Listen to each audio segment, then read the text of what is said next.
Today, I'm with Jenne-Lee. She's the founder, creator of Creative Design LLC, and her mother is part of the business.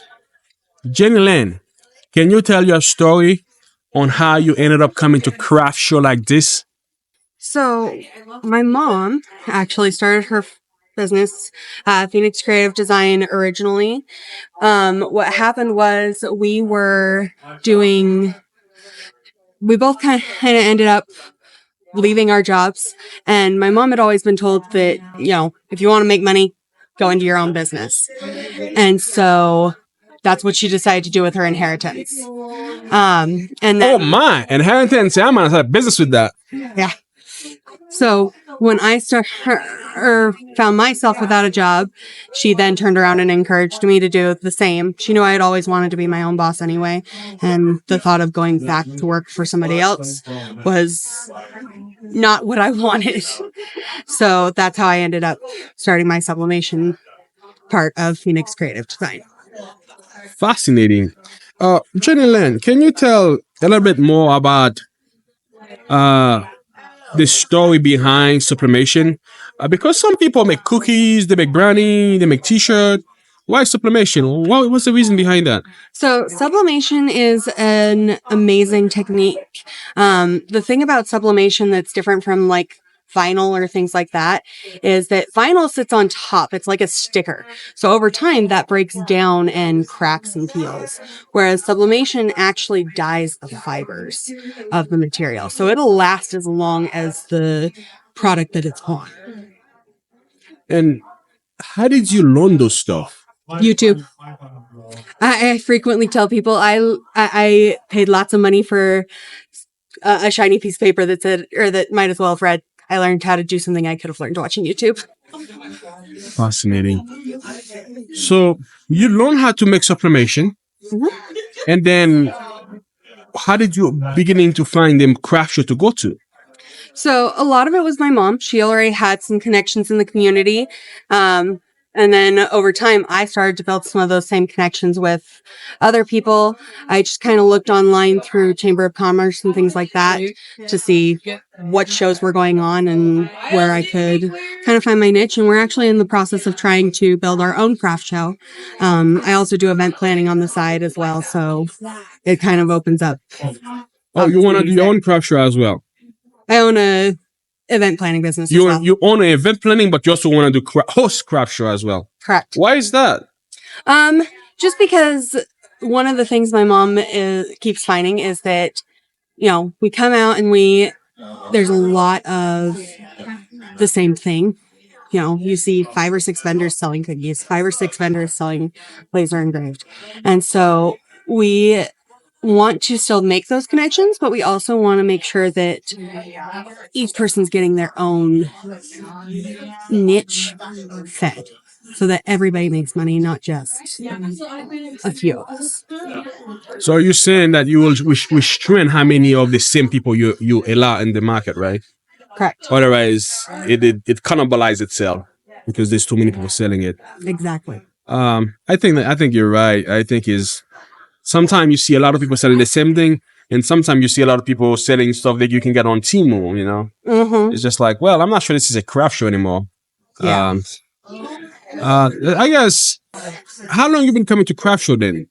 This would be, oh gosh, I think we're in our second or third. That's a long time for you to be at it, because I see a lot of vendors come once or twice and they stop coming. In your opinion, what do you think is the hardest part of being a vendor? I think the hardest part is you're limited on just who's coming through. I've been to several markets where they didn't market it very well. And so we ran into situations where there wasn't a huge crowd coming through the venue. So you had maybe one sale if you were lucky. And so I think the hardest thing is just making sure you find the right craft fair that is well marketed, it is well run, well organized, like the Kearns Market, where they do post on social media, they do market what's going on and when it's going on to the public. Um, Thank you. In your experience, when you come to a market, um, do you usually sell enough to make your booth fees? Because I know a lot of vendors complain about that. It largely depends on the market. You know, every once in a while you'll get one that just you didn't make anything. And then other times you barely make your booth fee back, and then sometimes you get lucky. It just kind of depends on which markets you go to. You know, and how, like I said, how well marketed they are.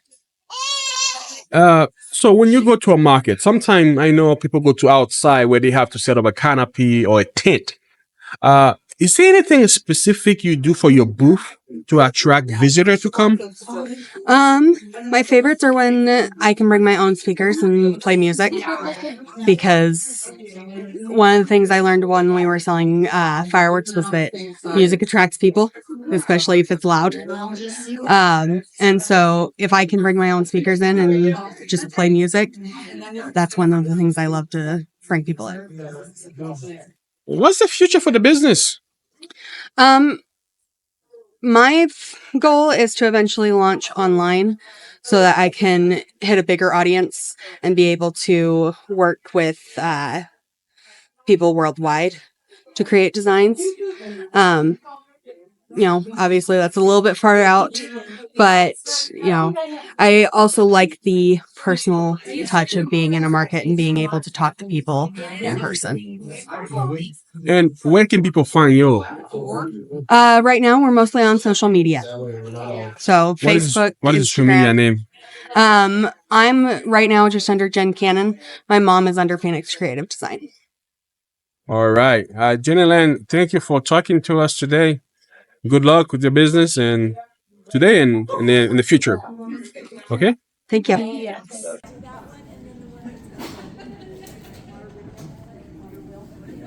Today, I'm with Emily Blair. She's the founder, creator of Emily Blair's Simple Stitches. Emily, can you tell your story on how you ended up coming to craft show like this? So I started crocheting. I made a baby blanket probably 5 years ago. And that was kind of my start to crochet.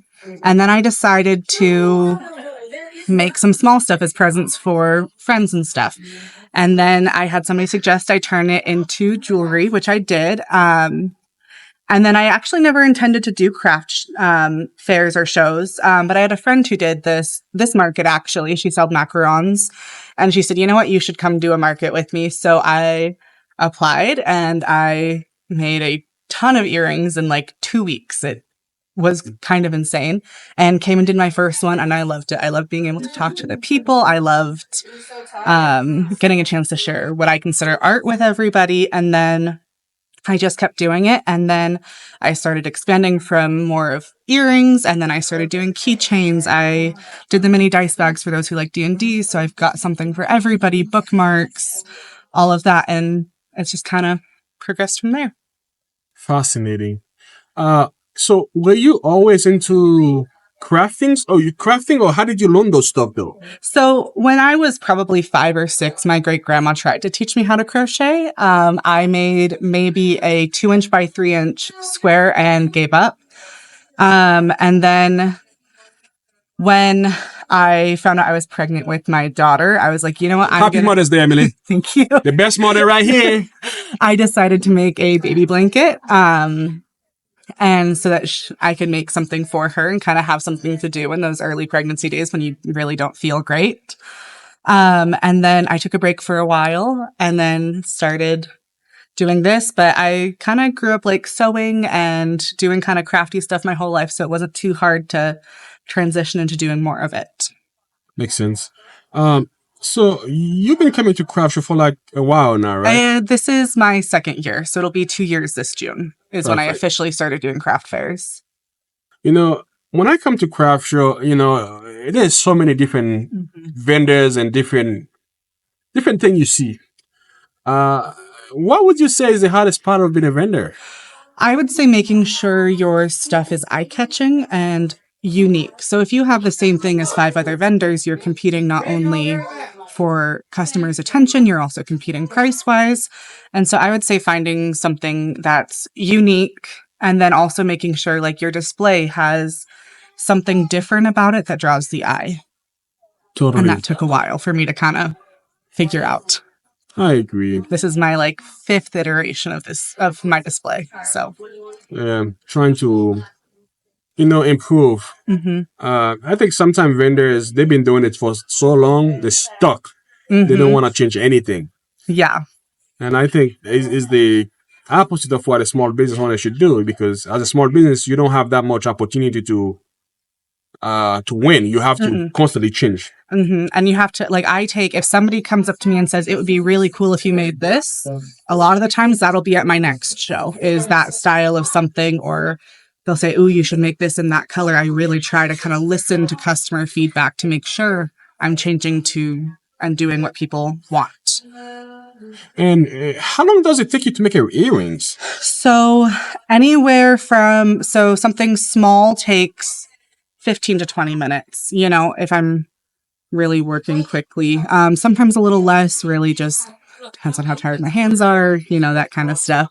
The longest set of earrings I've ever made took about 5 hours. And it was a pair of tiny crocheted goats for a present for my mom, who has a little goat farm.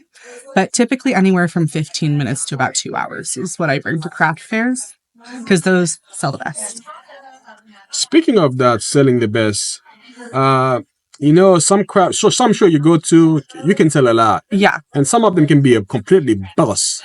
Yes. And how do you decide how much inventory to bring? So if I know a craft fair is going to be bigger, so a standard one like this is about what I bring. Sometimes a little more, sometimes a little less. I typically know about how much I'll sell. I usually plan to bring 4 times as much as I think I'll sell. If I sell out, that's fantastic. If I don't, I have inventory for the next craft fair. But I usually try to make sure I have a few of each thing I bring. And a little bit of something for everybody. So I know jewelry is typically a very feminine thing. I try to have keychains, bookmarks, dice bags, things like that for people who might not be able to wear jewelry. But it's really, I also look at, will it fill my display? Will my table look full? And that's typically another way I gauge it. Yeah, that's good. Because I sell candles. Mm-hmm. When I go, if I don't sell, I just take them home, take them home with me. But some people sell, cookies and food. Yeah. If they don't sell, then they're in trouble. So I always think there's always a balance. Yes. Knowing how much to bring in. And I would struggle as a food vendor knowing that. But luckily my stuff isn't perishable, so I can just save it for the next thing. Or if I have Christmas stuff left over from one year, I can save it for the next. Yeah. I guess when you make those earrings, I know you take customer feedback, but what else do you use to make them? What inspiration do you use? I will often use Pinterest. Sometimes I'll scroll through Etsy. So because I use thread instead of yarn, I can actually take much larger patterns and turn them into jewelry. Sometimes it's something that I just think will be cute. I also have 5 sisters, so I will. Oh my gosh! I will take a lot of their suggestions, and the dice bags were actually originally a suggestion from my brother.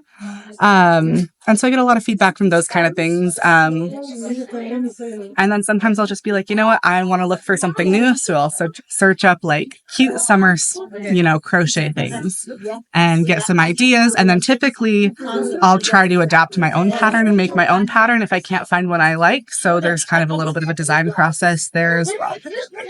And so, Emily, what's the future for the business? I'm hoping to start an online store soon. I'm working on the inventory side of it, where I have to take pictures of everything and do all the different color options and get that description up, which is taking quite a while. But hopefully that'll be up soon so I can do more online sales. And then I just want to I want to try to do some more bigger craft fairs and things like that. You're in the way. And where can people find you? You can find me on Instagram at EmilyBlairs_simple stitches. And I'll also have my business page posted there when I have it up. All right, Emily, thank you for chatting with us. Thank you. Good luck today and in the future of the business. Thank you.